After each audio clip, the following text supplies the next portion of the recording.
A new tenant moved into the apartment opposite mine recently. One day I went downstairs to take out the trash and ran into him right in the corridor. It's a small world after all. My new neighbor turned out to be Chen Yu, the senior I'd had a secret crush on for years. I didn't even say hello. I just fled in a fluster. Little did I know, the next time we met, I'd wake up in his bed. A new tenant had moved into the apartment opposite mine recently. I'd never seen him around. He seemed to come home very late every day. That night, my friends came over for a party at my place. I cleaned up until quite late, and when I went downstairs to take out the trash, I bumped into him in the corridor. One glance at him and my heart skipped a beat. It really is a small world. My new neighbor was none other than Chen Yu, the senior I'd secretly loved for years. Suddenly, the corridor light went out. I clutched the trash bag tightly and fled without a single word of greeting. It had been years since we'd last met. I really didn't have to run away so awkwardly. He probably wouldn't even remember me anyway. That my body's muscle memory was faster than my brain's reflexes. After throwing away the trash, I wandered around downstairs for a long time, trying to calm my racing heart. Chen Yu was 2 years above me in college, a total campus legend. Countless girls had a crush on him. I was no exception. I'd kept my feelings for him a secret all those years. No one knew, not even my roommate who lived with me day in and day out.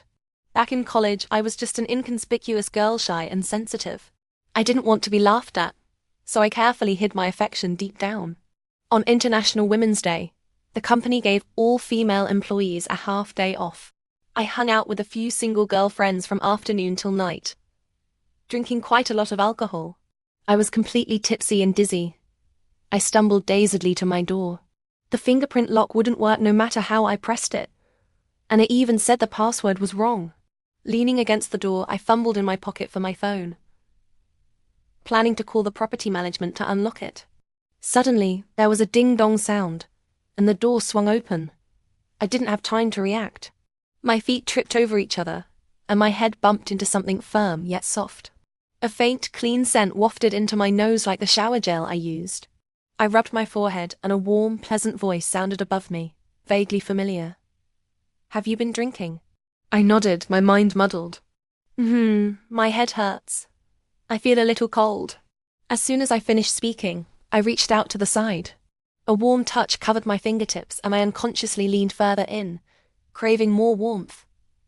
I thought to myself, this pillow feels amazing. The pillow in my hands twitched slightly. A warm breath brushed against my ear, tickling me. "Yinyin, stop messing around." The next second, a large hand steadied me, pressing me gently against the wall. Someone called my name in a low voice, trying to rouse me. "Yinyin, look at me."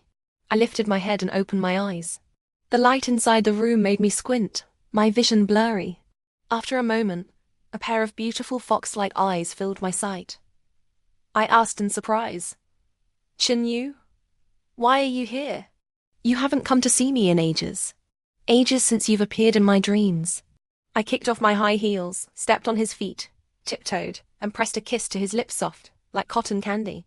In the next instant, a strong arm wrapped around my waist, pulling me tightly into his embrace. Warm lips met mine, and something soft slipped into my mouth. I tilted my head back, feeling increasingly uncomfortable. I tried to push him away but couldn't, murmuring complaints against his lips. "You're so heavy." Chen Yu paused, the corners of his mouth glistening like tempting fruit, making me want to take a bite. He leaned down closer, his fox eyes glistening with moisture, his voice deep and magnetic, coaxing me. "How about we switch to a more comfortable position?" Without a second thought, I nodded. My feet left the ground, and in the blink of an eye, my body landed on the bed. His lips crashed onto mine again, and the hand on my waist felt like a freshly baked sweet potato, wandering everywhere. In my dream, I quickly took charge, flipping over to pin Chen Yu beneath me. I pulled off his bath towel and unbuttoned my own clothes. Chen Yu's eyes widened, then he chuckled softly. "Who would have thought you're even more eager than me?" With that, he reclaimed control, his movements even more intense than mine. I woke up in a daze, and the first thing I saw was Chen Yu's sleeping face. His hand was still resting on my chest. I stared at him for a long while before accepting the truth. Everything that happened was real. not a dream. Panic washed over me. I had no idea how to handle this situation, so I chose to run away again. I slipped out of bed quietly, picked up my clothes from the floor, and fled in a hurry. I held my aching waist, carried my high heels, and crept back to my apartment as quietly as possible. My nerves were so on edge that the moment I stepped inside, my legs gave way, and I plopped down onto the floor with a thud. My heart was pounding so hard, it felt like it was about to jump out of my throat. I hung my head, staring at the ambiguous marks scattered across my skin. I buried my face in my arms and couldn't help but giggle secretly. I finally got to sleep with you, Chen. Overwhelmed with joy, I decided I wasn't in any state to go to work and asked my boss for a day off. But staying at home, I couldn't sit still. I kept peeking through the peephole in my door, listening to the sounds outside while brushing my teeth, and even dragged a small stool to sit by the entrance. I was dying to know how Chen Yu was reacting, afraid, yet secretly looking forward to it. The unknown always piques people's curiosity, leading them to endless daydreams. The entire morning passed, and there wasn't a single sound from the opposite door.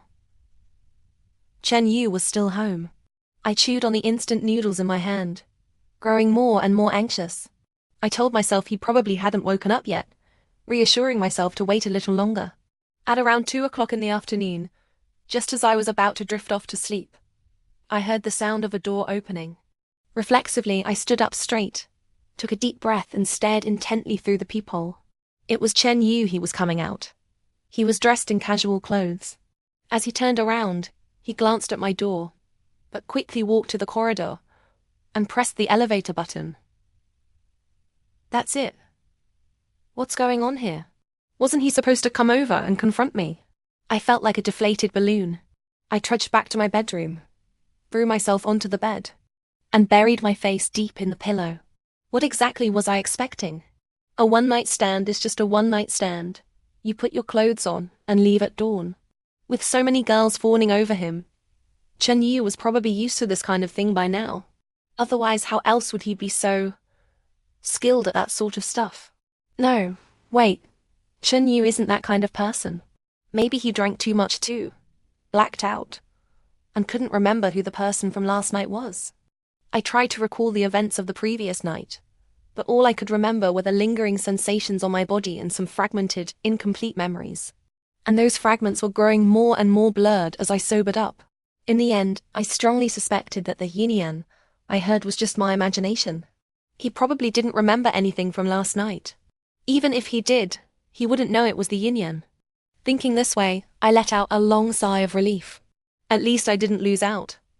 It was like a dream come true. Life goes on. I need to keep a positive attitude. For the next few days, I didn't see Chen Yu again.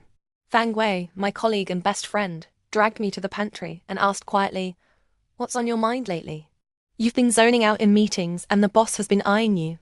You need to watch out." I took a sip of coffee and said nonchalantly, "Nothing. Just spring fatigue." On Friday night, I curled up on the sofa playing mobile games, planning to drown my recent troubles in the game. I was completely absorbed in it until a knock on the door pulled me out of my concentration. I remembered I'd ordered takeout. Holding my phone in one hand, I opened the door a crack with the other, stretched out my hand, and smiled. "Thanks for your hard work." The delivery person didn't hand over the food right away. I opened the door a little wider, about to ask what was going on, when I caught sight of Chen Yu unexpectedly. Before I could react, half of his body leaned against me. I almost lost my balance and fell over. He was holding something in his hand. I glanced down and saw that the order slip had my name on it. It really was my takeout. Was Chen Yu working part-time as a delivery rider? I took the takeout and placed it on the shoe cabinet beside me, then pushed him gently helpless. "The takeout's here. You can leave now." Chen Yu didn't move. Instead, he buried his face in the crook of my neck, hugging me tightly, and said in a wronged tone, "I drank too much. I feel terrible. I need a hug." As he spoke, his warm breath fanned across my skin, hot and ticklish. My face flushed instantly. Seeing that I didn't respond, he held me even tighter, whispering in my ear, his voice soft like a little lamb's, begging me, "Hug me, please." This was totally unfair. Who could resist this? I lifted my hand, gently ruffled his hair, and said softly, like I was coaxing a child. Good boy. Let me help you back home. You'll feel better after lying down for a while. He nuzzled his face against my neck again. A shiver ran down my spine, leaving me tingling all over, too flustered to move an inch. Don't you like me? Chen Yu's tone was like that of a pet abandoned by its owner. My heart skipped a beat, and I softened instantly. It's not that. Then you do like me, right? I didn't answer. Chen Yu grew restless again, his hands wandering aimlessly as he repeated the question over and over. Do you not like me? I surrendered. There was no reasoning with a drunk person. I pressed down on my racing heart and said slowly, each word deliberate. I like you. Those words of secret love, hidden away for so many years, unspoken to anyone, they slipped out of my mouth so easily. It felt like a long overdue confession. I squeezed my fingers tightly, nervous beyond words. Chen Yu lifted me up and sat me on the shoe cabinet, looking me straight in the eyes. His fox-like eyes were clouded with a hazy mist, the corners tinted with a hint of red stunningly beautiful. He pointed to his own red lips, his voice muffled. Then kiss me. I licked my lips, swallowing hard. Drunk Chen Yu was so incredibly charming. I was losing my resolve. I tried to coax him patiently, pushing his hand away and preparing to climb down. Let me get down first. He immediately caged me in with both hands, trapping me between the wall and himself. His handsome face drew closer and closer. My heart was about to leap out of my chest. I could feel the heat rushing to my cheeks, my mind going blank. Chen Yu leaned in even closer, licking his lips. I couldn't resist anymore. I wrapped my arms around his neck and kissed him proactively. After kissing for a while, Chen Yu said softly, Since you like me, you have to take full responsibility for me, okay? Then it's okay for me to do whatever I want to you, right? Okay. And you can't go back on your word. Got it? Okay. His heavy breath fanned my skin again, carrying an air of impending storm. It hit me belatedly. I'd fallen right into Chen Yu's trap. Lost in the moment, an alarm bell suddenly went off in my head. I turned my face away, embarrassed. I don't have any protection at home. Chen Yu picked me up, a satisfied smile tugging at the corners of his mouth. Then let's go to my place. Even though I was sober this time, I never expected that a drunk person could keep going until the middle of the night. Once again, I woke up in Chen Yu's bed, but this time, his arm was wrapped tightly around my waist from behind. I couldn't break free no matter how hard I tried. Helpless, I slowly shifted my position, trying to pry his hand off me. A low grunt sounded above me, and he pulled me even closer. Before I knew it, I was pressed against Chen Yu's chest. He stroked my hair, his voice lazy. Stop squirming. Stay with me a little longer. You wore me out last night, we can fool around later. I froze, not daring to move an inch, afraid that any sudden movement would lead to something else. I had no choice but to let him hold me. When I thought he'd fallen back asleep, I tried to sneak out of his arms carefully, doing my best not to wake him up. Just as I was about to escape, his big hand reached out and pulled me back into his embrace. Chen Yu blinked sleepily, a mischievous glint in his eyes. You're trying to run away again. Although public displays of affection in broad daylight aren't very appropriate, I wouldn't mind if you want to try it first thing in the morning. What the hell? I wasn't. Chen Yu cut me off with a kiss, pulling the blanket over both of us. I was bullied again, and unjustly labeled as insatiable. When I opened my eyes again, Chen Yu was looking at me with a grin, our eyes locking. To be honest, I wasn't ready to face him yet. Pretending I was still half asleep, I turned over and buried myself under the blanket. Chen Yu grabbed the corner of the blanket, forcing me to show my face. The Yinyin, are you trying to hide again? Look at my neck, it's all red from your doing. How am I supposed to go out like this? Aren't you going to make it up to me? Chen Yu pulled down the blanket covering his chest, pointing to the mottled marks on his skin. Wait a minute. That was supposed to be my line. He stole it right out of my mouth. And now he was playing the victim. I felt a surge of anger, puffing out my cheeks. I also pulled off the blanket, pointed to the marks on my own chest, and shot back with just as much determination. I have even more marks here than you do. As soon as the words left my mouth, I realized we were both naked. My face burned with embarrassment, and I quickly snatched the blanket back to cover myself. Chun Yu propped his chin up with one hand, smiling amusedly. I'll take responsibility for yours. So shouldn't you take responsibility for mine? You've always been a fair person. I replied without hesitation. Of course I am. I've always been impartial. Chun Yu smiled contentedly, pulling a t-shirt over his head. He patted me gently. Come on, let's take a shower. I'll cook breakfast later. Wait a second. Did I fall into another one of his traps? My nightgown had been torn to pieces, so I had no choice but to put on Chun Yu's oversized hoodie, which barely covered my thighs. Chun Yu called me over for lunch. His dining table had a transparent glass top. He sat across from me, and I hesitated for a moment. The hoodie was too short. If I sat down, my thighs would be completely exposed. It would be so embarrassing. I planned to stand and eat. Chun Yu asked in a teasing tone, Do you want me to hold you while you eat? I had no choice but to sit down, yanking the hoodie down as far as it would go to avoid any inappropriate exposure. Watching me squirm awkwardly, Chun Yu finally seemed to realize why I'd wanted to stand earlier.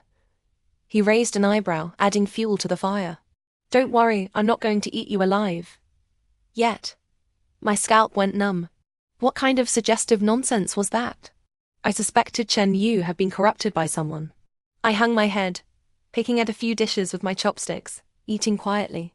Chun Yu didn't say anything either, but I could feel his eyes on me, making me even more afraid to look up.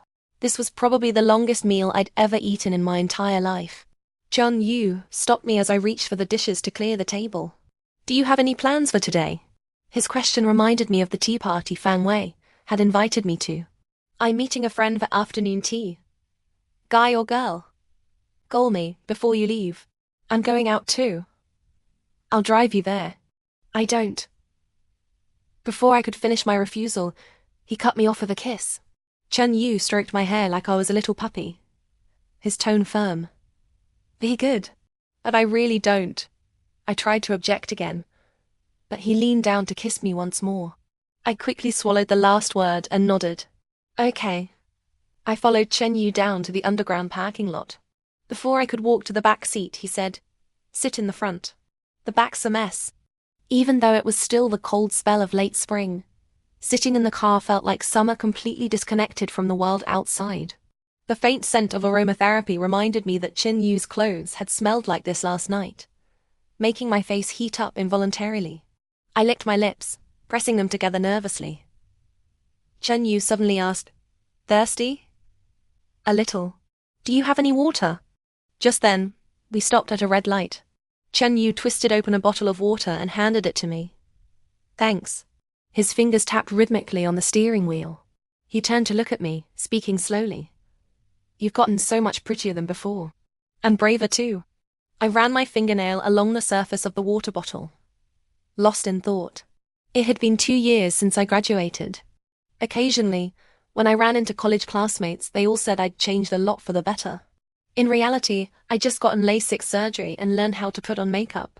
Back in college, I'd always worn no makeup, hidden behind clunky glasses frames, with no idea how to dress myself up. I'd probably been considered plain-looking, to put it nicely. My roommate had always urged me to join more group activities, meet more boys, and fall in love. Instead of burying myself in the library all day and being a bookworm, I just smiled and said nothing, because I needed to stay sober, know exactly what I wanted, and then work hard to get it. My family background wasn't as good as most people's, and I didn't have as much pocket money as they did. Studying hard, getting a good job, and earning money was my only way out. It wouldn't be too late to take good care of myself and enjoy life a few years later. Now, thanks to the vast knowledge and practical skills I'd accumulated in college, I had a well-paying job that allowed me to afford all the things I wanted to look good. Being able to earn my own money gave me confidence, and that confidence was what made me look better than before. Chun Yu dropped me off at the destination and told me to add his WeChat, so I could call him when I was done. When I walked inside, I was stunned. Fang Wei had invited me for afternoon tea, saying she wanted to introduce me to some new friends. but I hadn't expected there to be 3 handsome guys waiting for us. Was this a blind date? And such an intense one, 3 guys at once? I dragged Fang Wei to the bathroom with me. Fang Wei, what's the deal with those 3 guys? Fang Wei winked at me, grinning. A guy sitting across from me. I have a crush on him. But I was too shy to ask him out alone, so I set up this little gathering and dragged you along too, telling him to bring a friend. Then his younger brother saw your photo when they were leaving and said he wanted to come too. I figured one more person wouldn't hurt, so I agreed.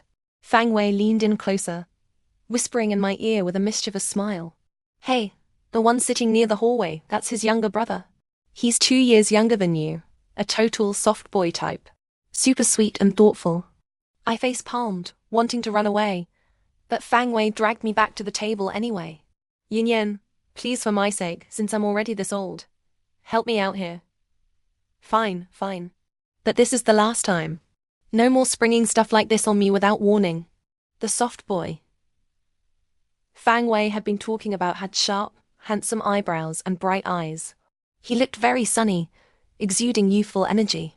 He was a senior in college this year, named Li Bio, interning at a company, and he worked in the same field as me, operations. Sister, what a coincidence. Then can I ask you for advice if I run into any problems at work? Can I add your WeChat? I had to admit he called me sister, so sweetly and politely, I couldn't bring myself to say no. We added each other on WeChat and chatted happily about our work, discovering we had a lot in common. It turned out we even followed the same industry blogs. Li Bio was really attentive. He noticed I'd been sneezing a little and said, Sister, you look like you're cold. Let me get you a hot drink sugar-free, okay? Sugar-free is better for girls. As expected of an operations guy, he was so observant and thoughtful. I glanced over at Fang Wei, who was staring at me and winking, her expression clearly saying, See? Told you he's a sweetheart. We chatted happily for a long time. The sun was setting and a cool breeze drifted in through the gaps in the glass window. I dressed a little lightly when I left home, and after catching a chill, I couldn't stop sneezing. Li Bio was about to take off his jacket to give to me when a black trench coat, carrying a familiar scent, suddenly landed on my shoulders. It wasn't Li Bio's jacket. I turned around and saw Chin Yu standing there, looking at me with a complicated expression. He helped me wrap the trench coat tightly around myself, then pulled me up from the sofa and wrapped his arm around my waist. He said to the others with an apologetic smile, I'm so sorry. My girlfriend and I had a little fight. She's just trying to make me jealous. She didn't really come here to go on a blind date. With that, he pulled me out the door. I glanced back and saw Fang Wei staring at us with her eyes wide as saucers and her mouth hanging open in shock. Once we got in the car, I picked up my phone, planning to text Fang Wei to explain. But then I saw that Chen Yu had sent me 7 or 8 voice messages on WeChat. Chen Yu shot me a playful grin, reaching out to ruffle my hair. Yinyin's been a bad girl. You even learn how to lie now. For some reason, whenever I was around Chen Yu, all my usual confidence and assertiveness disappeared. I felt like a kid who'd done something wrong. I turned my face to the window, muttering softly in my defense. I didn't lie. You're misunderstanding me. With a click, the passenger seat back was reclined, and Chin Yu climbed over to my side. He kissed me hungrily, nibbling on my lower lip, his tongue exploring every corner of my mouth. After what felt like an eternity, he finally let me go. I gasped for breath, my face flushed bright red like a boiled shrimp. Chen Yu wiped the corner of my mouth with his thumb, his voice muffled. I'm mad at you. Apologize, and I'll forgive you. I must have been out of my mind, because I found myself asking him, following his lead. How do you want me to apologize? Chen Yu looked like he'd been expecting this question all along. First, we're going to the mall to buy some clothes. Then I'll think about how you can make it up to me for what you did earlier.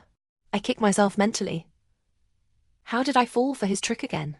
I thought Chen Yu had brought me to the mall to help him pick out clothes. But Chen Yu said no. He'd promised to take full responsibility for me, and he intended to keep that promise. Since my nightgown had been torn, he was going to buy me several new ones to make up for it. But the styles he picked were absolutely outrageous. The shop assistant must have thought we were a lovey-dovey young couple.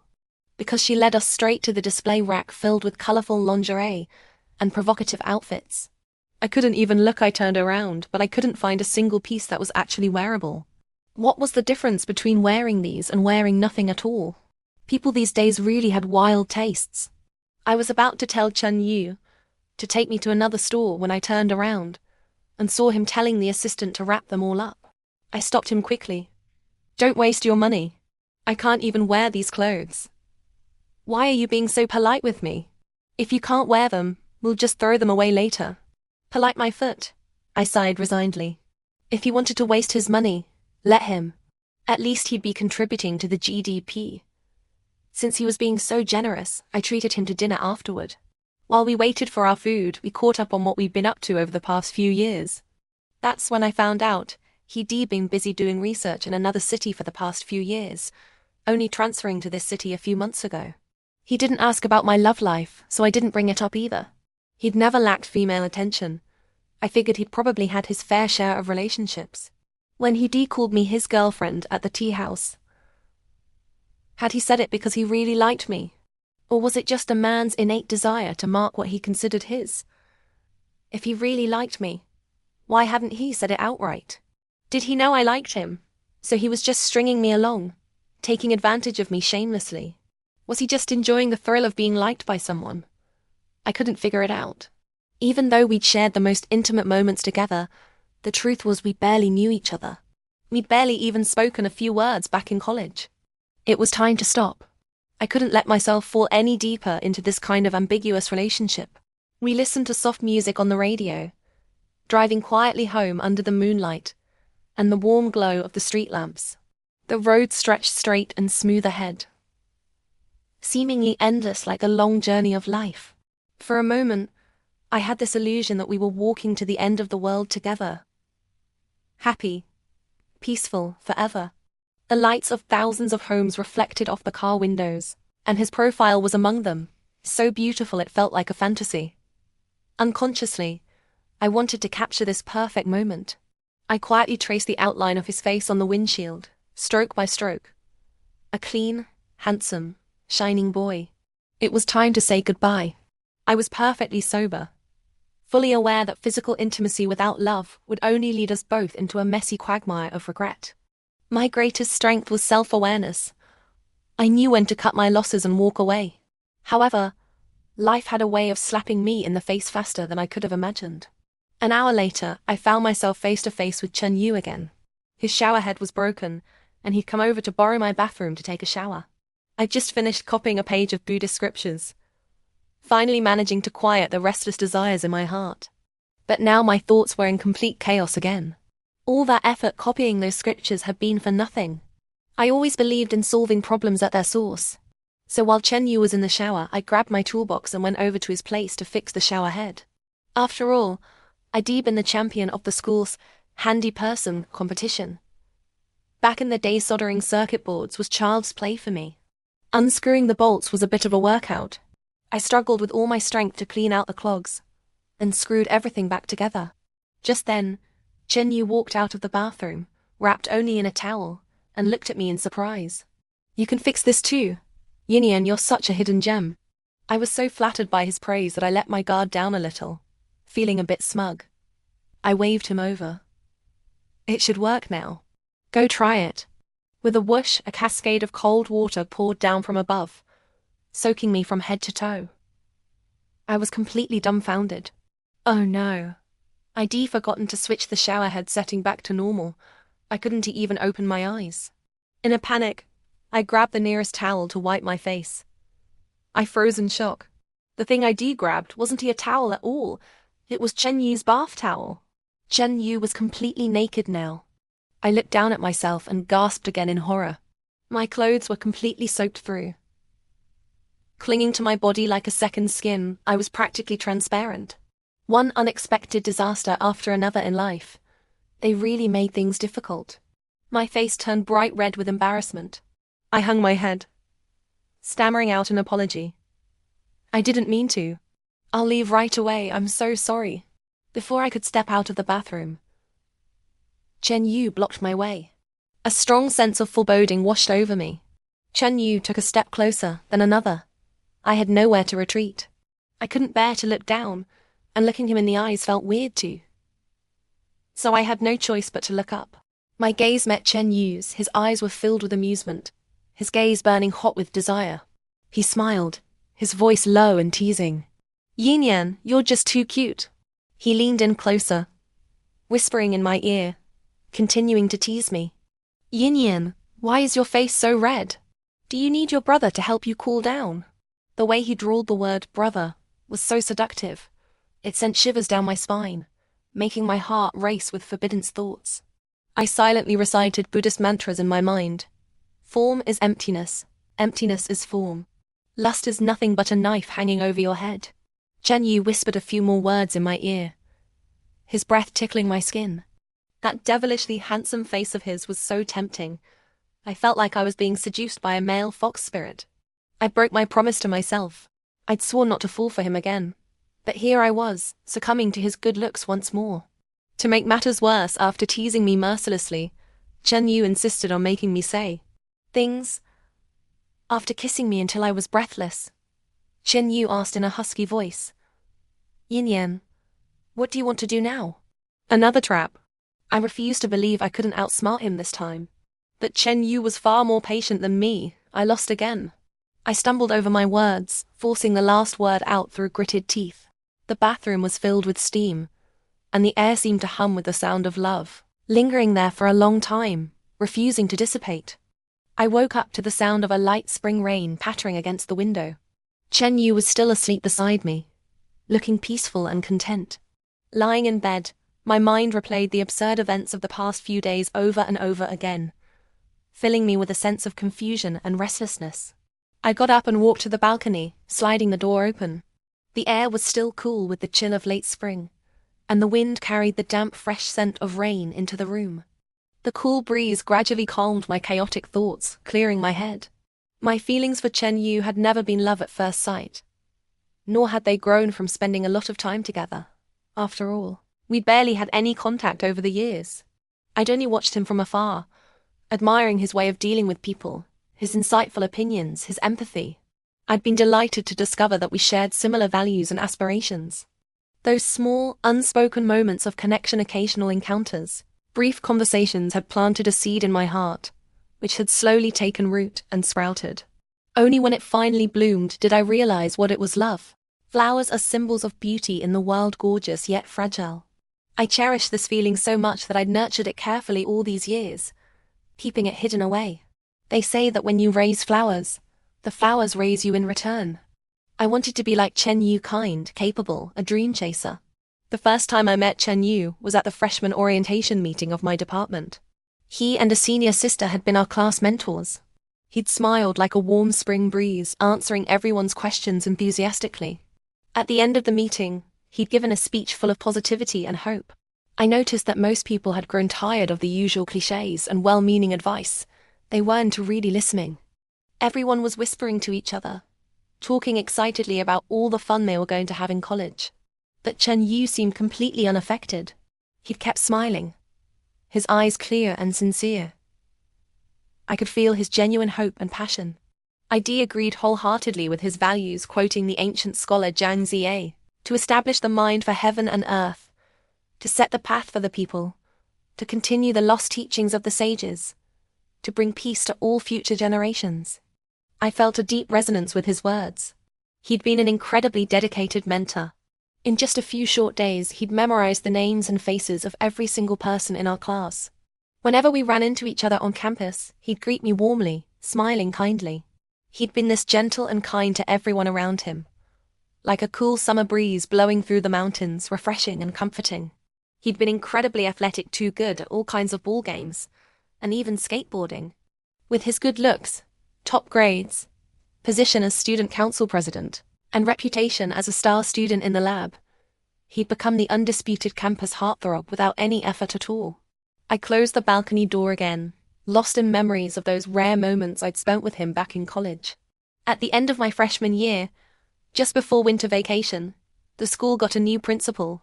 Rumors spread that he was going to launch a campaign to ban electric scooters on campus, prohibiting students from riding them on school grounds. Our dormitory area was quite far from the teaching buildings, with a lot of uphill roads in between. It took about 30 minutes to walk from one to the other. Before this, riding electric scooters on campus had been an unspoken rule, something the school had never really interfered with, as long as you could afford one. As a result, our school had earned the nickname Electric Scooter University. Rumor had it that some students had even chosen to enroll here just because they wanted to ride scooters around campus. Compared to bicycles, electric scooters were much cooler. They made climbing uphill a breeze, and you could even give your girlfriend a ride around the back streets, feeling the wind in your hair. It sounded so cool, romantic, and practical all at once. A win-win-win situation. Naturally, the new principal's proposal had sparked fierce opposition among the students. Everyone was complaining, saying it was just a case of a new official setting fire to the three fires of office. Countless complaints had flooded into the student council as well. In response, the student council had organized an online public vote. Every student could log on to the school SBBS website using their student ID number to cast a vote, one vote per person. Agree meant supporting the scooter ban, while disagree meant opposing it. In the end, only 5 people had voted in favor of the ban, and I'd been one of them. I'd forgotten to choose the anonymous voting option. So someone had traced the vote back to me using my student ID number. Everyone in my class had looked at me strangely, and even my roommates hadn't understood why I'd voted that way. I felt a bit isolated and ostracized. Determined to set the record straight, I decided to write an informative article to make more people aware of the dangers of charging electric scooter batteries indoors. To do this, I'd spent 2 whole days in the library, researching academic papers to back up my arguments and looking for news reports of accidents as case studies. However, there hadn't been many real-life accidents reported at that time. Electric scooters had only just become popular 2 or 3 years earlier. I'd finally posted the article on the BBS, then logged off immediately, not wanting to read the comments. That afternoon, Yinyin had come to find me in the library. Yinyin, that vote was my idea. I thought about it too simply, without considering all the consequences. I'm so sorry. I got you caught up in this mess for no reason. Yinyin had scratched his head awkwardly, looking genuinely guilty. Senior, have you read the article I posted on the BBS? I have. What do you think of it? I'd been eager to hear his opinion. I voted against the ban at first, but now I understand why you voted in favor of it. Safety should always come first. We need to prevent problems before they happen. Charging electric scooter lithium batteries in student dormitories really is unsafe. If an accident were to happen, no one would be able to take responsibility for it. I'm ashamed to say that, as the student council president, I didn't think things through properly. I just went along with the crowd. I should have understood the principal's intentions first, before taking any action. He'd smiled, his fox-like eyes sparkling with sincerity, speaking gently.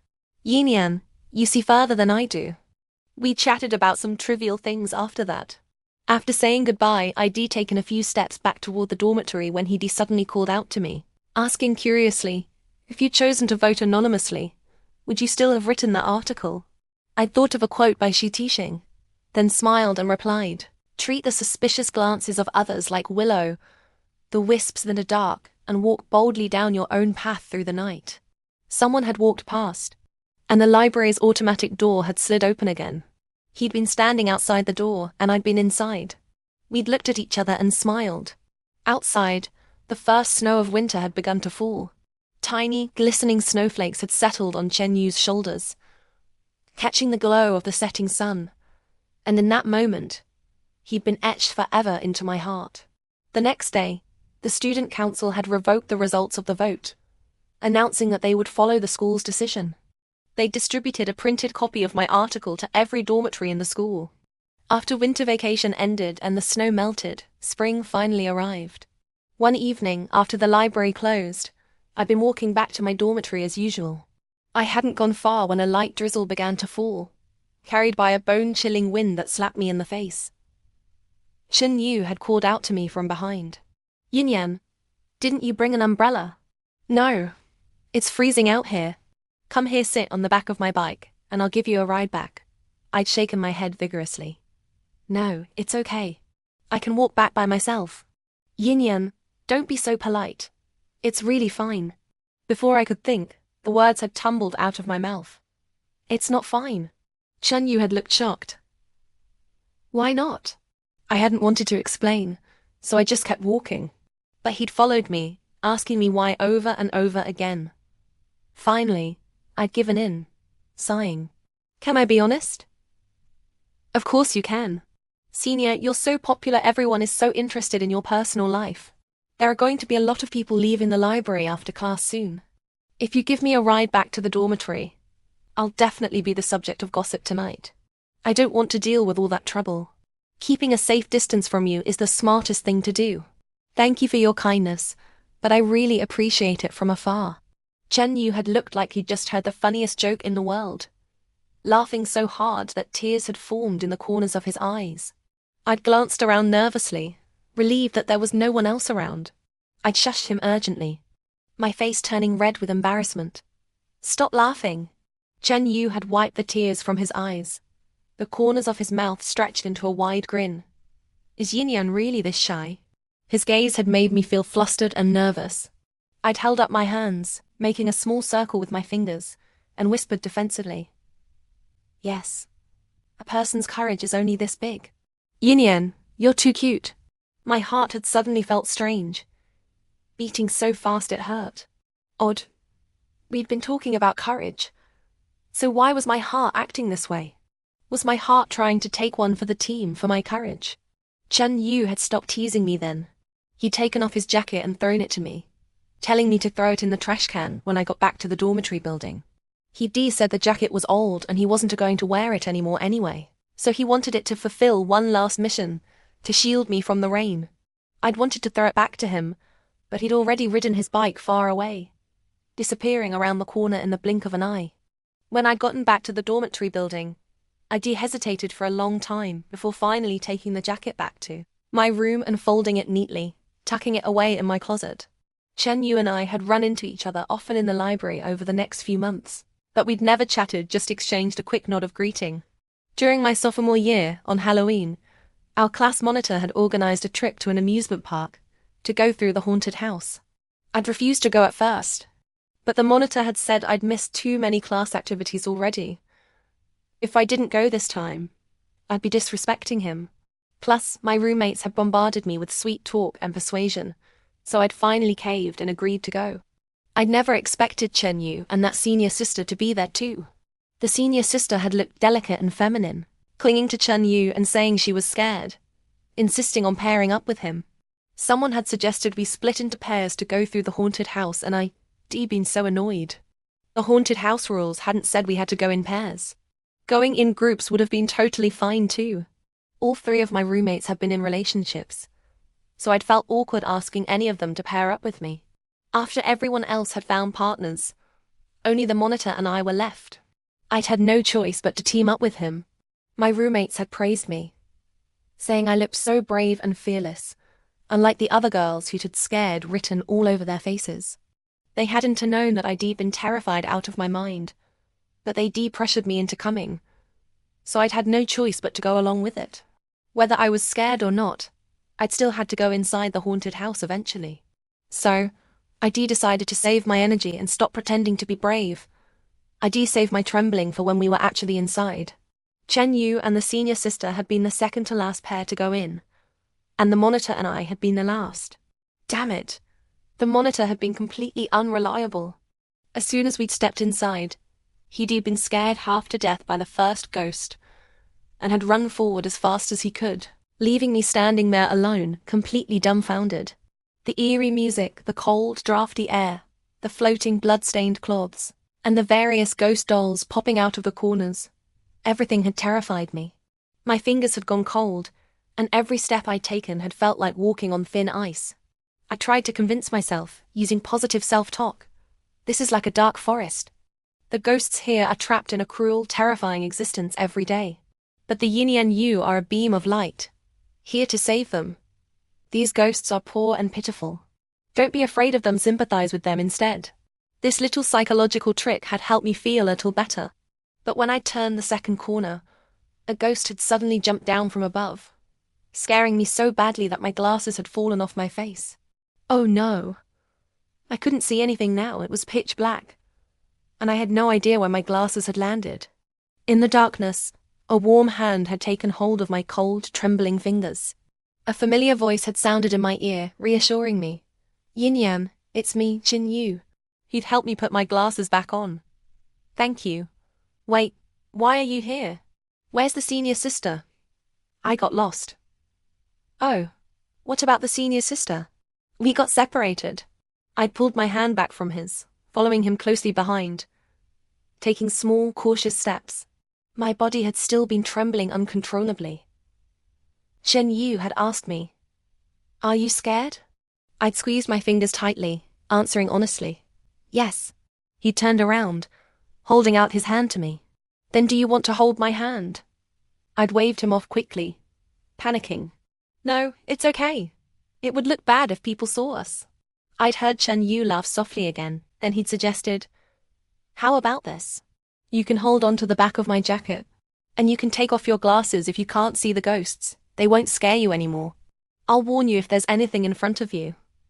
Okay. I'd been worried about wrinkling his jacket, so I'd held onto it lightly, switching hands every now and then as we walked along slowly, for what felt like a long time. When we turned a sharp corner, a gust of wind had blown in my face, making it hard to hear clearly. I thought I'd heard Yu murmur, "You look really pretty without your glasses on." Suddenly, everything had gone black in front of my eyes. Chen Yu had covered my eyes with his hand, leaning in to whisper in my ear. "Yinyin, there's a hanging ghost right in front of you. It looks really scary. Let's wait until it's gone before we keep walking." Okay. My eyelashes had brushed against his palm, and I'd frozen completely, not daring to move an inch. Just as we'd been about to walk out of the haunted house, he'd said, "My little scaredy cat, you're worried about what other people will think, right? Then you go out first, I'll wait a little longer before I leave. The rest of the way is clear, no more ghosts. You don't have to be afraid anymore, Yinyan." I'd remembered that moment of heart-fluttering fondness vividly to this day. He'd been like a beam of light in the darkness, my very own knight in shining armor, protecting me all the way, guiding me through the darkest moments. Once we'd reached safety, he told me to be brave, to walk the last stretch of the road alone, toward the light. In that moment, I'd wished I could become just like him, a beam of light for others too. After that, the next time I'd seen Shen Yu had been at his graduation ceremony. It had also been the last time I'd seen him before I graduated. Everyone in my class had gone to take photos with him to celebrate his graduation. After the group photo had been taken, a crowd of people had swarmed around him, lining up to take individual photos with him. Everyone had given him beautifully wrapped gifts. After thinking about it for a long time, I decided to write him a letter of congratulations instead. The gift had been simple, but I put a lot of thought and effort into it. I practiced my handwriting, drafted the letter several times, and finally copied it out neatly. I'd hoped that the words I'd written would bring him encouragement and strength. I'd handed the gift to his underclassman assistant, planning to leave quietly, but Chen Yu had called out to me, waving me over. "Yinyan, come here. Let's take a photo together." He'd said something to the people around him, and they'd immediately made way for me. I'd walked over to stand beside Chen Yu, smiling warmly. "Congratulations on your graduation. Yinyan, do you have to leave early for something?" "Yes." "Then let's take our photo first." He'd pulled me gently by the arm, telling me to stand on his right side, and even handed me a bouquet of flowers to hold. "Yinyan, can you take off your glasses for the photo?" I'd been a little stunned. "Oh, sure. It's okay if you can't see clearly. The camera is right in front of you. Just look straight ahead and smile naturally." Okay. The class monitor had counted down from 3 to 1. I'd imagined that Shen Yu was standing behind the camera lens, and I tried my best to smile naturally. When he'd counted to 1, Chen Yu's hand had rested gently on my shoulder, pulling me slightly closer to his left side. The distance between our bodies had instantly narrowed, but the next second, he'd let go. Everything had gone back to normal. I was so lost in thought that I got splashed by the oil in the pan. I was making breakfast. Halfway through the sandwich, Chen Yu hugged me from behind, buried his face in my shoulder, sniffled and said happily, "I thought you'd run off again, Yinyin. Turns out you're making me breakfast. Are you hungry?" His voice was soft as he replied, "Yeah, I burned a lot of calories. Make me extra, will you?" His hair tickled my neck, and I unconsciously tried to shrink away. "It'll be ready soon. Go sit outside first." He didn't let go. Instead, he held me tighter. "No, the kitchen smells amazing. ... After breakfast, Yinyin was washing the dishes. I leaned against the kitchen door and said to him, "After you're done, let's sit down and talk." Yinyin returned to the dining table, tilted his head, propped his chin on his hand, and smiled at me. "What do you want to talk about, Yinyin?" I got straight to the point. "I want to end this physical relationship." Yinyin's smile froze noticeably. After a long silence, he spoke slowly. "You don't want to be intimate with me anymore." I lowered my head, avoiding his gaze, and answered, "No." "Is it because I was too much last night?" "No." Yinyin asked, sounding wronged. "Why do you want to end it? We're clearly perfect together. If there's anything I need to improve on, you can tell me." I sighed. "Yinyin, I don't want to be your toy." "Then be my girlfriend." I refused outright. "No, you don't even like me, so there's no need to settle." Yinyin stood up abruptly. "Who says I don't like you?" "The Yinyin, listen to me. I like you. A lot." My heart skipped a beat again, as if wrapped in honey sweet and warm. But I couldn't give in anymore. I had my pride. Yinyin and I deserved an equal relationship. If we didn't truly like each other, it wasn't worth it. Having a secret crush on Yinyin and actively pursuing him were two completely different things. Liking him from afar meant watching him quietly, not disturbing him, not deliberately approaching him, not asking for anything, and not making one-sided sacrifices. If I were to pursue him, then being with Yinyin would become my goal. I voiced the doubt in my mind. "Yinyin, we only met again recently. And we slept together right away. We skipped all the steps of dating. You say you like me. Did you develop feelings just from sleeping with me?" Yinyin stretched out his arm across the table, grabbed my hand, and said, "Yinyin, that's not it. You might not believe me, but I've liked you since university." My heart felt like it was about to explode. "Huh? Are you messing with me?" "Yinyin, I'm not lying. Actually, I've had my eye on you for a long time. I was afraid of scaring you, so I held back from chasing you. I wanted to believe Yinyin, but I couldn't help but dig deeper.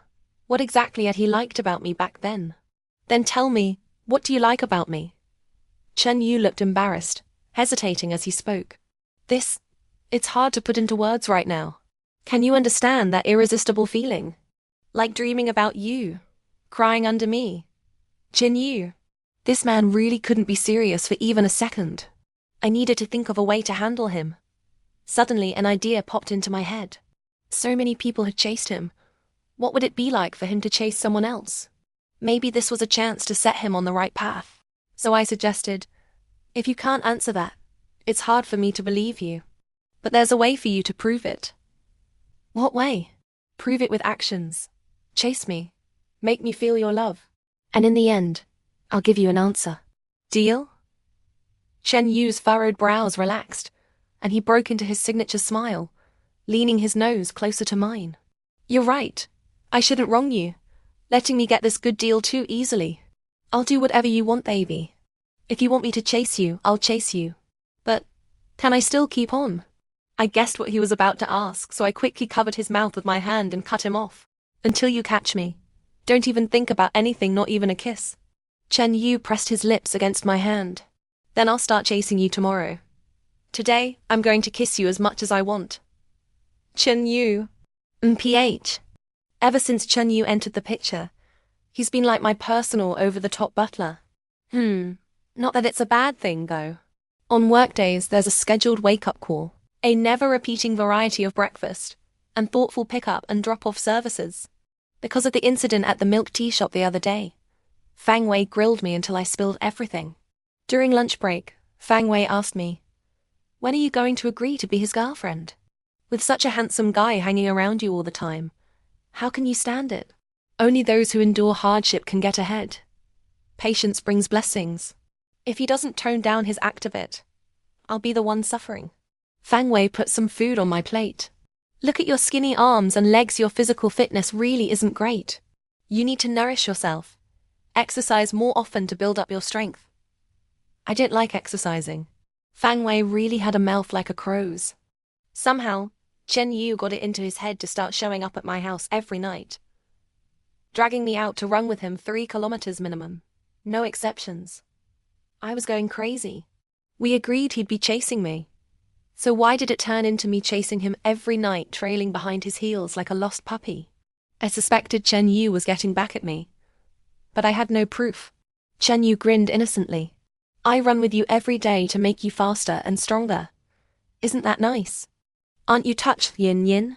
My days went by in a mix of sweetness and burden, flipping through the calendar page by page. I heard our class monitor was going abroad, so the others organized a farewell party for him. I missed last year's 1-year graduation anniversary gathering because I had a last-minute errand to run. This time it was scheduled for Friday night, and I happened to be free, so I didn't turn it down. I didn't tell Chen Yu about it. I was afraid if I did, he'd insist on coming along too. If everyone found out he was chasing me, they'd definitely tease me about it non-stop, and I knew I wouldn't be able to handle all the fuss. The traffic was smooth, and I arrived earlier than expected. Laughter and chatter drifted out from the private room, so it seemed quite a few people had already shown up.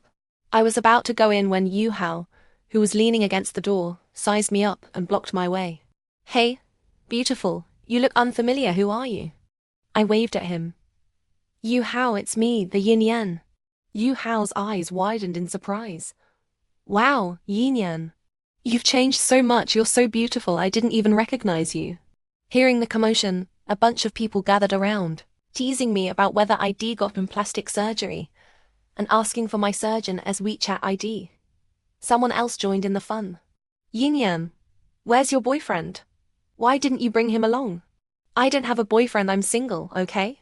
TSK, wasn't there a cute guy leaving comments on your Xiaohongshu account, chasing you like crazy? Didn't you agree to be his girlfriend? We weren't a good match. I made an excuse about going to the bathroom and finally managed to escape their endless questions. ID just sat down on the toilet when I heard 2 female classmates chatting while touching up their makeup. Senior Chen Yu is coming too, Senior Sister Chin invited him. The Senior Sister Chin they were talking about was the same girl who'd been our class assistant and gone through the haunted house with Chen Yu back in university. They must be together by now, right? They used to join every activity together. Last year at the graduation anniversary, Senior Chen even flew all the way back just for the party. Yeah, they both transferred their jobs here one after the other. Was that really a coincidence? They must have planned it together beforehand. But when are they going to make their relationship public? Don't worry about it, they're such a perfect match, they could get married on the spot, and no one would object. Now that I thought about it, Chen Yu and Senior Sister Chin had always been close, and it was obvious she liked him a lot. What about Chen Yu though? I had no idea. When I walked back to the private room, I happened to see them walking in through the main door together, chatting and laughing like they were having a great time. Chen Yu saw me too, and his expression froze for a split second. I didn't say hello to them. I just turned around and went into the room. They were the last ones to arrive, and there were only 2 seats left next to each other, so they naturally sat together. In the past, I wouldn't have cared about something like that at all. After all, I never thought I'd end up being with Chen Yu. So who he hung out with, who he was rumored to be dating, it all didn't matter to me. Keeping a safe distance from him meant I'd never get hurt. But now I felt a twinge of discomfort in my chest. He'd crashed into my life and we'd started having more conversations, deeper interactions. My feelings for him weren't just a casual, laid-back crush anymore. I had expectations. I had selfish desires. I wanted to hold hands with him and walk down the path together. The meal tasted completely bland to me after that. I stole glances at them a few times. Their group was talking and laughing so happily, and Senior Sister Chin even picked up food for Chen Yu and put it on his plate. The noise around me, everyone's cheerful laughter, it all made me feel like an outsider, completely out of place. I picked up the glass on the table beside me and chugged down whatever was in it in one go. A burning sensation shot down my throat, and I suddenly choked, bursting into a fit of coughs. My roommate patted my back to soothe me, looking confused. Yinyin, if you wanted to drink alcohol, you didn't have to chug it like that, did you? Wait a minute. It wasn't a drink. I looked up and our eyes met. Chen Yu was staring at me. His eyebrows furrowed like he wanted to say something to me. Was he worried about me? Once I'd calmed down a bit, I unlocked my phone, opened my chat with Chen Yu, typed out several messages, then deleted them all again. In the end, I still sent him a WeChat message. Chen Yu, can you explain your relationship with senior sister Qin? I clutched my phone tightly, waiting anxiously, tuning out all the noise around me. So much so that I completely didn't notice they'd started playing a game. It was that same old cliché. Truth or dare. I was still zoning out when the plate of greens on the table spun around to me. My roommate patted my hand excitedly. Yinyin, quick, what do you choose? I blinked, confused. What are you talking about? Choose what? My roommate rolled her eyes. Yu Hao's asking you truth or dare. Truth. Yinyin, who did you lose your virginity to? Did truth or dare get this bold after graduation? I didn't want to answer that question, especially since the person in question was sitting right there at the table with us. So I punished myself by downing 3 more glasses of alcohol. After 3 cups, my stomach started feeling queasy, and my head felt heavy, but I didn't look in Chen Yu's direction again. They went on playing the game without me. My phone stayed silent, no reply from Chen Yu. I was completely lost in my own thoughts. Even though waves of teasing and laughter kept washing over me from the other side of the room, I didn't pay any attention to what they were saying. A long time passed, and suddenly someone grabbed my hand, pulling me up from my chair. I stumbled forward and crashed into their chest. I tilted my head up, and there was Chen Yu staring down at me. Something seemed to be overflowing from his peach blossom eyes. I was just about to ask what he was doing when he covered my eyes with his hand, pressed his palm against the back of my head, and a warm, soft sensation landed on my lips. Chen Yu was kissing me? Wait a second. This was... Chen Yu kissed me slowly, like he was unwrapping a precious gift, gently licking my lips and teasing my tongue with his own. My heart leaped from the bottom of a valley to the top of a mountain in an instant, like fireworks were exploding and celebrating inside my chest.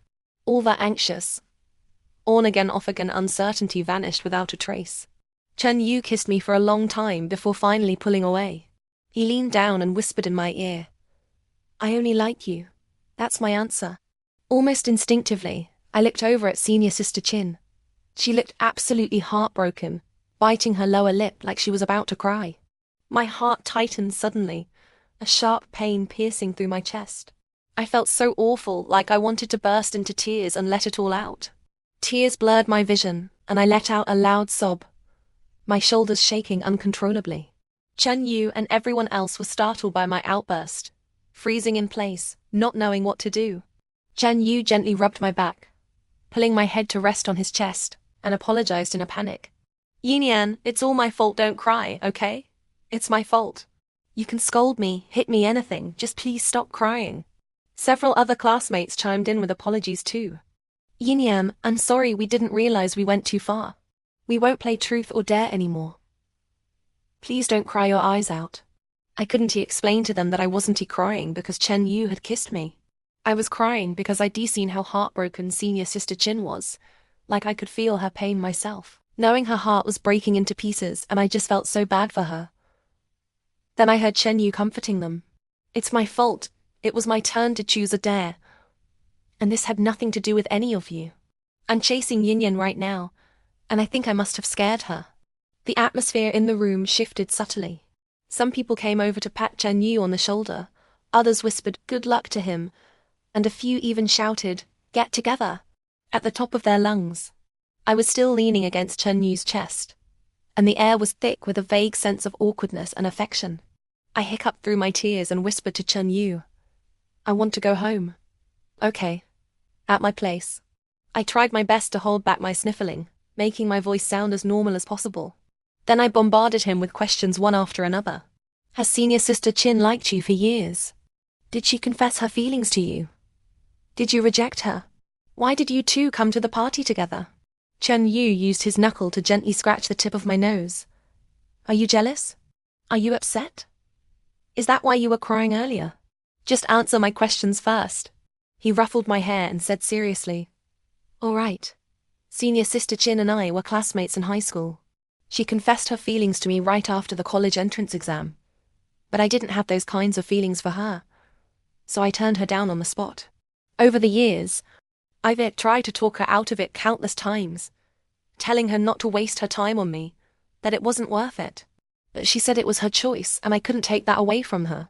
She told me she wouldn't give up until I started dating someone else. You never liked going to parties before, and you didn't mention anything about this one, so I thought you weren't coming. Senior sister Chin and I didn't plan to come together. We just ran into each other in the parking lot after we de-parked our cars. So we walked in together. I sniffled and said, Senior sister Chin is such an amazing person. Why is she so stubborn, insisting on clinging to you like this? Wow, she's so poor. Chen Yu looked at me in disbelief. Wait a minute, were you crying for her just now? I clenched my fist and lightly punched Chen Yu in the chest. Yes. She saw you kiss me. She just got her heart broken, and she looked like she was about to cry. I felt so bad for her that I couldn't help crying too. Was I supposed to be all happy and excited about it? Twisting the knife in her heart even more? That would have been too cruel besides. She used to take good care of me back in university. Chen Yu pinched my cheek lightly. After all this time, turns out the girl I like was crying over someone else's broken heart. You little heartless thing, couldn't you spare a little sympathy for me too? Everyone else probably thinks I bullied you into crying. I glared at him, gritting my teeth. Chen Yu, I need to inform you that because of your unauthorized kissing behavior, I'm deducting points from you. Come on, Yinyin, just agree to be my girlfriend already. If we start dating, your senior sister will be able to move on from me sooner and find happiness elsewhere. Can't you spare a little of that empathy of yours for me? I've been holding back for days now. It's pure torture. As soon as he finished speaking, Chen Yu leaned in closer to me, trying to get intimate with me. I covered his mouth with my hand and scrambled to get away from him. I'm tired today. I'm going to take a shower and go to bed early. I ran off so quickly that I forgot to take my pajamas into the bathroom with me, so I had to ask Chen Yu to go get them from my closet for me. I had no idea what he was up to, but I waited for ages, what felt like forever, before he finally came back. He stood outside the bathroom door and asked, Yinyin, can I come in? I miss you. No way. Truthfully, if he really wanted to come in, there was no way I could have stopped him. Are you sure you won't regret this, Yinyin? Yes. To my surprise, he actually listened to me. He just handed me my pajamas through the door without trying anything inappropriate, telling me to go to bed early. It was Saturday today. I'd gone to bed early last night and slept soundly, so I was feeling refreshed and full of energy. I had an unread WeChat message on my phone. It was from Senior Sister Chin, sent at 1:30 in the morning. The message read, Yinyin, it might seem inappropriate for me to say this given my position, but I trust you have your own judgment. My feelings for Chen Yu have never been a secret, but he's never given me the slightest glimmer of hope. Now that I think about it, you and he have a lot in common when it comes to your personalities. You are both gentle yet know where to draw the line. You both stick firmly to what you believe is right without hesitation. And you both do things in a clean and straightforward manner. Maybe it was this kind of resonance that made him fall for you. Looking back now, I realize my gut feeling from a long time ago that he liked you was actually correct. Take the haunted house incident, for example. Halfway through, he handed me over to someone else and left. Back then, I just thought he'd forgotten something and gone to get it, but I should have realized he'd gone to look for you instead. He's actually kind of silly. He liked you for so long, but was too scared to do anything about it. It wasn't until last year that he finally changed his mind. He wasn't planning to attend your one-year graduation anniversary gathering at first. I mentioned you in passing that morning, and by afternoon, he'd already booked a flight and flown over just for the party. But you couldn't make it because you had something to do. And I could tell he was forcing a smile the entire time. He casually asked about your current situation, and I called him out on it directly, and he admitted to me that he liked you. He said you didn't want to do long-distance relationships, so he didn't want to bother you. In the end, he still couldn't let you go. To move to the city where you live, he worked day and night, rushing to finish all his projects ahead of schedule. Even though I knew how he felt about you, I still couldn't bring myself to give up. Selfishly, I thought maybe you didn't like him back. Or maybe you already had a boyfriend by then. But tonight, I've decided to let myself go. Yinyin, Chen Yu has never been one for playing games or leading people on. Once he sets his mind on something, he never lets go. He's a really good person, and you two are perfect for each other. He's already mustered up the courage to take the first step toward you, to run toward you. If you like him too, don't let this chance slip away. Reach out your hand and hold him tightly. Best wishes to you both. Don't worry about me. I let out a long sigh, feeling a wave of emotion wash over me. Senior Sister Chin was such a kind and gentle person too. I replied to her, I understand. Thank you, Senior Sister. Wish you all the best. After breakfast, Chen Yu asked me if I wanted to go back to our old university with him. It was late April, the time of year when the pear blossoms on campus were in full bloom. The sidewalks were lined with trees heavy with layers of snow-white blossoms, making it feel like we'd stepped into a dreamy white world. I sighed in admiration. The crabapples haven't been kissed by rain yet, but the pear blossoms are already as white as snow. Half of spring has slipped away already. Chen Yu replied, Then let's not waste this beautiful spring day. I don't want to be stuck pining for you from afar, like lovesickness lingering only on the lilac branches or the tips of cardamom buds. We went to the academic buildings first. It was Saturday, so there were no classes going on, and only a few scattered people could be seen in the hallways. As we walked, we both stopped at the same time without even saying a word to each other. Chen Yu raised an eyebrow and smiled. This is the classroom where I first saw the young and adorable Miss the Yinyin. I was giving a speech on stage, and I noticed how intently you were listening. You looked like such a good, obedient student, your eyes never leaving me for a second. Of course I had to show my support. You'd prepared so hard for that speech, and it was really good. I actually paid attention to every word you said. The others who weren't listening, they were the ones missing out. A breeze blew by, carrying the faint, sweet scent of pear blossoms with it. Golden sunlight gilded Chen Yu's side profile as he murmured softly, You've always been such a gentle and thoughtful girl, Yinyin. We walked up a gentle slope, and the library familiar yet long unseen came into view. We took out our alumni cards, registered at the front desk, and swiped them to get in. It was almost lunchtime, so the study rooms were only sparsely populated. I found my old favorite seat by the window, the one I used to sit in every day, and luckily, no one had taken it. That seat was right next to a huge floor-to-ceiling window. From there, you could see the fountain up close, and the lush green trees stretching out into the distance beyond it. In the evenings, you could even watch the sun slowly sink below the horizon, painting the sky in beautiful hues of orange and pink. During my study breaks back then, I loved gazing out that window at the scenery, letting my mind wander until I slowly drifted off to sleep. Sitting in my old spot now, I leaned down and rested my cheek on the desk, closing my eyes just like I used to do. The air still smelled the same, the familiar, comforting scent of old books, wrapping around me like a warm blanket and making me feel at peace. When I opened my eyes again, I saw Chen Yu squatting down beside the floor-to-ceiling window, looking at me with an intense, burning gaze.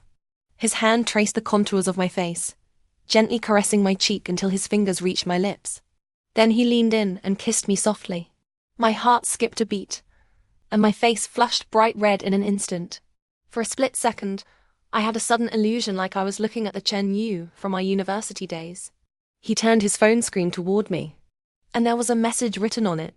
I wanted to do this for so long. Finally, I've gotten my wish. I covered my mouth with my hand and turned my face away. A sweet, warm feeling welling up in my chest like a spring of honey water bubbling over. After lunch, the sun began to shine more brightly, and the spring light filtered through the branches, casting dappled shadows on the ground. We walked along, stepping on patches of golden sunlight as we went. Chen Yu suggested we go for a walk by Wangxin Lake and feed the fish while we were at it. We stood by the lake, breaking pieces of bread into tiny crumbs and tossing them into the water. After just a few throws, a huge group of koi fish swarmed over, crowding around the spot where we were standing, competing fiercely for the food. Chen Yu, look at that red and white koi fish, it's so fast. It's definitely the champion of stealing food. He sure is quick-witted. Ooh, I'm so jealous. I wish I was half as quick-witted as him. Then I wouldn't still be struggling to catch up with the girl I like. I grabbed the breadcrumbs from Chenyu's hand, threw a few pieces at him playfully, then turned and ran away as fast as I could. Ivy vines twisted around the trees, and the fresh scent of grass mixed with the soft spring breeze, brushing against my hair and kissing my cheeks as I ran. My shirt grew slightly damp with sweat, but I felt completely relaxed, like all the stress and worries had been swept away by the wind. Chenyu quickly caught up to me, wrapping his arms around my waist from behind and pinning me gently against a pear blossom tree. I turned around, leaning my back against the rough tree trunk, and looked up at Chenyu. There was a turbulent current of emotions swirling in his eyes, and a faint blush tinted his cheeks. Chenyu spoke up then. "The Yinyin, this is the first time I've ever chased a girl. I don't have any experience, so please bear with me if I mess up sometimes. Do you remember that time I went to the library to find you? You told me I should be brave enough to walk my own path, even if it meant walking alone in the dark. But what you didn't know was that before that day, I'd already secretly watched you walking home alone in the dark many times. Do you remember that night the streetlights broke down, leaving everything in complete darkness? You didn't notice me hiding in the bushes nearby. You looked around, thinking no one was watching, then held your hands up like you were holding a sword and shouted something. Do you remember what it was? The Yinyin, you are a ray of light. Don't be afraid. Evil spirits, begone." I was secretly laughing to myself. That bold, determined little girl who dared to stick to her beliefs without caring what others thought. Was she really the same person who was actually scared of walking home alone in the dark? You were so cute. One day I happened to glance out the library's floor-to-ceiling window, and saw you taking off your glasses and falling asleep peacefully, looking so quiet and sweet. I leaned in closer to take a better look at you. On your desk, there was a piece of paper with a note written on it. The true generosity toward the future is to give everything to the present. Feeling of instant connection of kindred spirits washed over me, completely out of the blue. Later on, I discovered a little secret about you. Every time you came to the library, you'd put a different note on your desk, with different words written on it each time. That sparked my curiosity. I couldn't help but wonder, what would your note say today? I often used that as an excuse to sneak a glance at you while you were sleeping, your peaceful face making my heart feel warm and full. I also overheard you on the phone once saying, "I don't want to do long-distance relationships. If we're in different cities, we won't be able to watch the moon together." I couldn't give you the moon you wanted back then, so I stopped sneaking glances at you, because I was about to move to another city, one where the research institute job I'd been dreaming of was waiting for me. I told myself that my feelings for you were just a passing infatuation, not something that would last. After we graduated, I forced myself not to see you, afraid that if I did, I'd lose all self-control and give in to my feelings for you. I underestimated how deeply I cared about you, though. Even when I couldn't see you, I still thought about you constantly for years on end, my heart aching with longing every single day. Finally, you graduated too, and you chose to stay in this city. When your class organized the one-year graduation anniversary gathering, I ended up going after all. I missed you so much. I wanted to see the beautiful the Yinyin from your Xiaohongshu posts in person, to make sure you were real. But you didn't come to the party. Even the drinks tasted bitter and unpleasant to me that day. Someone mentioned you were still single. When I got back home, I made up my mind I had to move to this city to be with you, to watch the moon with you. I got lucky too. The couple living next door to you moved out and put their apartment up for rent. As the saying goes, the moon is easily seen when you are standing by the water. I didn't hesitate for a second. I immediately put down a deposit on the apartment. I just took on a new project at work though, and I was swamped with work, so busy that I didn't even have a chance to run into you by accident. I told myself I just needed to hold on a little longer, and then I wouldn't have to work overtime anymore. Then one day I finished work earlier than usual. I saw you in the hallway of your apartment building, and I was about to go over to say hello, but you ran away from me as soon as you saw me, like I was a ghost or something. You were still just as cute as ever. I told myself to take it slow. You were such a shy, timid little thing after all. But a few days later, when you knocked on my door by mistake, I realized I'd been wrong. I missed you too much. I couldn't take it slow anymore. You were drunk that night, but you mustered up all your courage to kiss me. The faint smell of alcohol on your lips and tongue, and that was enough to make me feel drunk with happiness. You kissed me for a little while before saying you felt dizzy and uncomfortable. I switched to a gentler way of kissing you, one that wouldn't tire you out. Truthfully, I just wanted to kiss you, to taste the sweet cherry red curve of your lips. You gave me a huge surprise that night, though I thought you were going to. Watching you fumble around awkwardly, my blood boiled with desire, my body burning with a need I couldn't ignore any longer. I just couldn't hold back anymore. All night long, your soft, whimpering moans mixed with my ragged breathing, filling the room with a sweet, intoxicating sound. At first, you cried out in pain, biting down hard on my shoulder. But after a few seconds you let go, whispering that you were afraid of hurting me too. You've always been so gentle and kind to everyone around you, always putting others before yourself. I felt a pang of guilt in my chest, wanting to treat you with nothing but tenderness and care. But sometimes, the primal desire inside me would take over, making me lose control of myself. Especially when I heard you crying your soft, broken sobs, driving me wild with a need to make you feel good, to make you forget all your worries and pain. Humans are such contradictory creatures, aren't they? That night, I finally understood what people meant when they said they de-experienced the pleasure of being a beast. When I woke up the next morning, I was alone in bed. I lay there, thinking, would you hate me for what we'd done? Would you never want to see me again? Did you just need some time alone to process everything? Or had you already left for work? Would you ever be able to like me back? I'd never heard anyone mention you having a crush on someone before. It was like love had never even crossed your mind. Like it was a subject you'd never studied, never cared about. I couldn't eat or sleep properly for days after that. I was so desperate for answers that I pretended the questions were for a friend and asked for advice from other people. One of them told me to pretend to be drunk and go test the waters with you to see how you'd react to me. Being close to you, feeling your warm, soft body pressed against mine, smelling the familiar, comforting scent of your shampoo calmed my anxious heart, making me feel at peace for the first time in days. You didn't seem to resist me at all, like you didn't hate the sight of me. That alone made me feel like the luckiest man in the world. I suddenly wanted to be a little selfish to hear you say you liked me, even if it was just a lie. And you gave me exactly what I wanted. In that moment, it felt like fireworks were exploding everywhere around me, filling my world with warmth and light and sweetness. Human desire is truly endless, though. Once again, I gave in to my primal urges. I let the beast inside me take over. Once again, I made you cry. I was terrified you'd run away from me again. So I slept restlessly that night, constantly waking up to check if you were still there, if the warm, soft body lying next to mine was real. Sure enough, you tried to leave me again in the morning. I pulled you back into my arms, holding you tightly against me, our skin touching and igniting a fire inside me once more.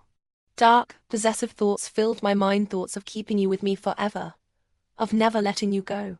On that bright, sunny spring morning, I let myself drown in you all over again. I didn't dare tell you how I really felt, how deeply I loved you. So I pretended it was all your fault, that you were the one who tempted me with your beauty and your kindness. Once again, you let me have my way with you.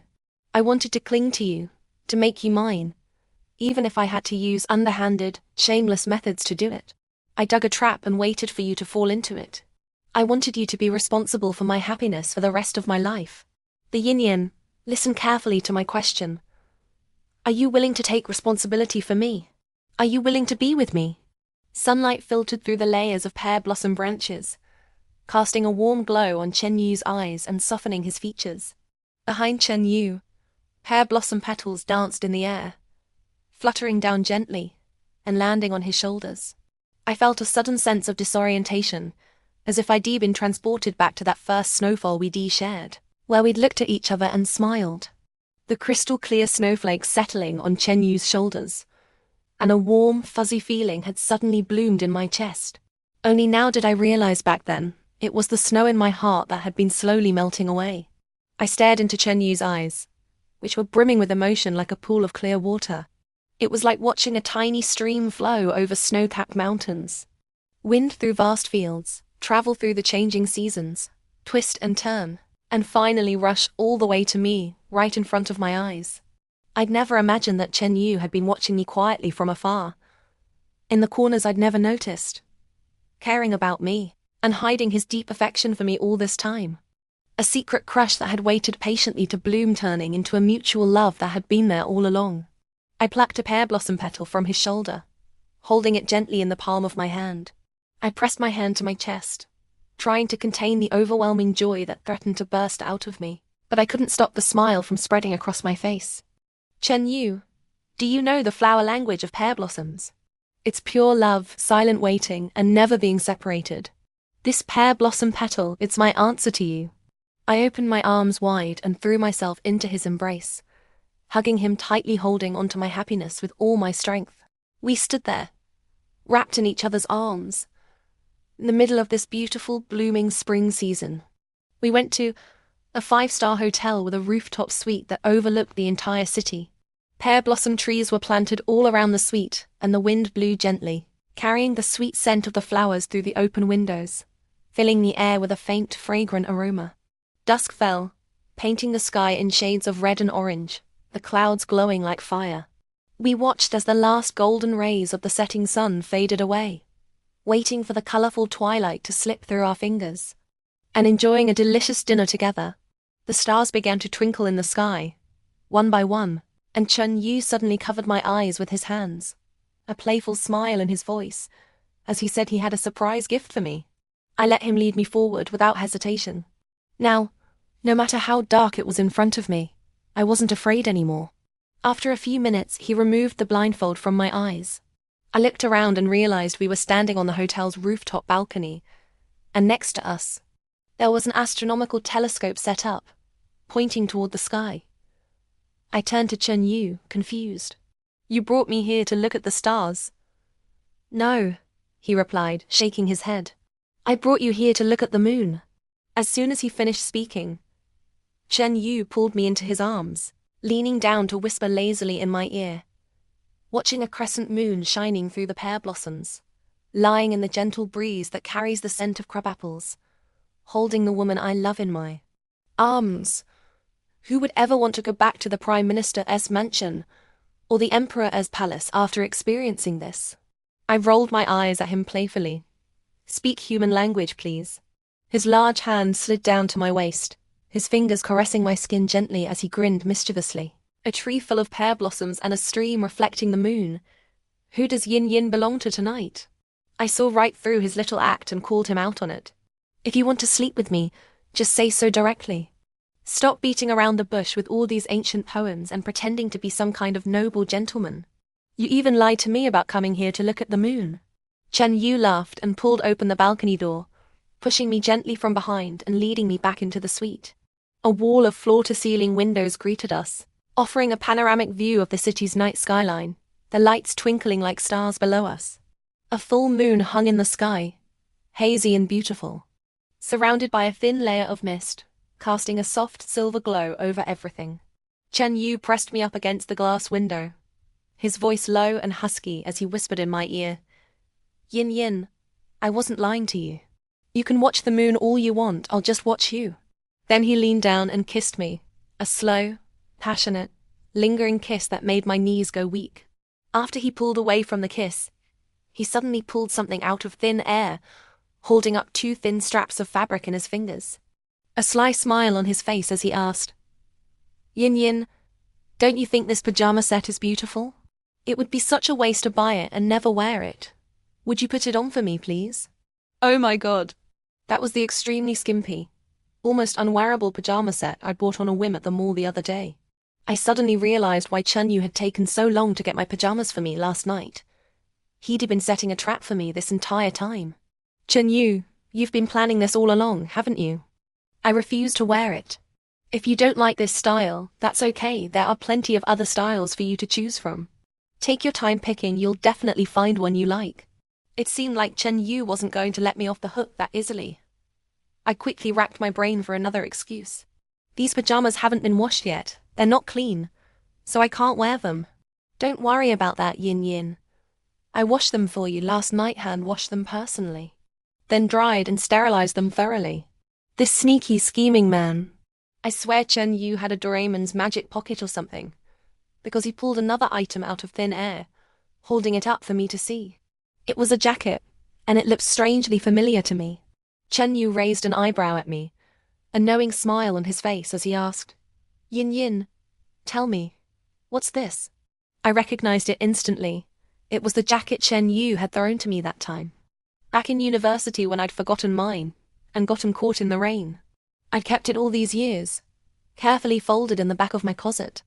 I turned my face away, pretending not to recognize it as I said stubbornly, It's a foot cloth. Chen Yu laughed and used his knuckle to scratch the tip of my nose, looking very pleased with himself. Still not willing to admit it, huh? You've hidden it so well all these years. Yinyin keeping my jacket for so long, and never saying a word about liking me. You almost had me fooled, you little liar. I mumbled a quiet protest, my voice trailing off as I said, I wasn't. The rest of my words were cut off by Chen Yu's lips crashing down on mine. His kiss hungry and passionate, stealing my breath away. After a long while, he pulled away slightly, his fingers brushing gently through my hair as he looked at me seriously, his eyes filled with love and affection. Yinyin, what is it that you like about me? Is it just my face, or is it all of me, all my flaws and imperfections included? Did I look like the kind of shallow person who only cared about looks? I puffed out my cheeks and replied indignantly, I'm not that superficial. Of course I like all of you, every single part of you. Chen Yu smirked and grabbed the waistband of his pants, pulling me closer to him and lifting one of my legs to wrap around his waist, looking very pleased with himself. Well then, baby, I'll give you all of me right now. This sneaky, scheming man. He tricked me again. I whimpered in protest, my voice muffled against his shoulder as I said, Chen Yu, when are you going to be done? It's been so long already. Isn't it enough? Chen Yu pretended to look hurt, placing a hand over his heart as he said, Yinyin, this 5-star hotel rooftop suite is so expensive. If we don't make good use of our time here, if we don't make love in every single corner of this room, it'll be such a waste of money, he added, grinning mischievously. I actually thought about going easy on you today, after last night. I even gave you a chance to say no, but you insisted you wouldn't regret it, remember? I wanted to cry, tears of regret welling up in my eyes as I said, I was wrong. Is there any way to take it back? To make up for it? Chen Yu flipped me over so that my back was facing him, his lips brushing against my ear as he whispered seductively, Call me Jeej. Any kind of Jeej is fine, Ching Jeej, you Jeej, whatever you want. I'm a sucker for sweet words, baby. If you call me nicely, I'll let you go. Desperate for my beauty sleep, I leaned against Chen Yu's chest, my voice soft and sweet as I whispered in his ear, You Jeej, Ching Jeej, handsome Jeej, good Jeej, please. Please let me go. Chen Yu's breath hitched and the movements of his body stilled for a split second. I was just about to breathe a sigh of relief, thinking I'd finally escaped my ordeal, when he suddenly picked up the pace again, his movements more intense and passionate than ever before. I wanted to cry, tears streaming down my face as I said, But you promised. You said if I called you Jeej, you'd let me go. Chen Yu pretended to look innocent, tilting his head to the side as he said, Yin, have you ever met a beast that plays by the rules? ... double quotes, this sneaky scheming man. When I woke up again, it was already afternoon the next day. Chen Yu was standing by the bed, looking down at me with a deep, tender smile on his face. I was so angry I wanted to hit him over the head with something. I raised my hand to swing at him, but I suddenly noticed something shiny and sparkling on my finger. I leaned in closer to look at it, and my eyes widened in surprise. It was a classic Tiffany 6-pronged diamond ring, glinting beautifully in the sunlight streaming through the window. I turned to look at Chen Yu, and to my shock, he got down on one knee in front of the bed, pulling a bouquet of red roses out of nowhere like he was performing a magic trick, along with a white envelope in his other hand. Yinyin, open it and take a look, he said softly, his eyes filled with love and anticipation.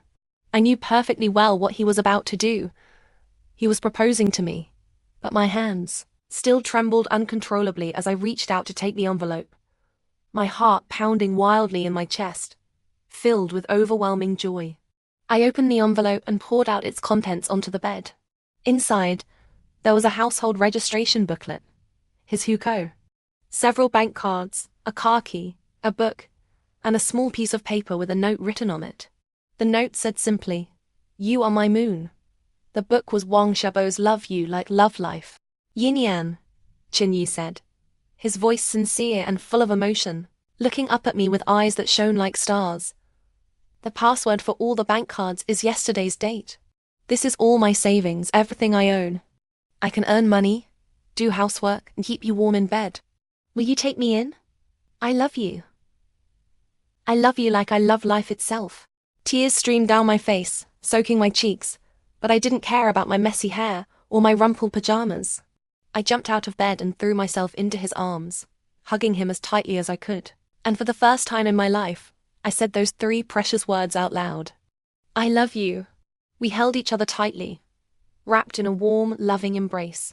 In the middle of this beautiful April day, our hearts filled with nothing but love and happiness.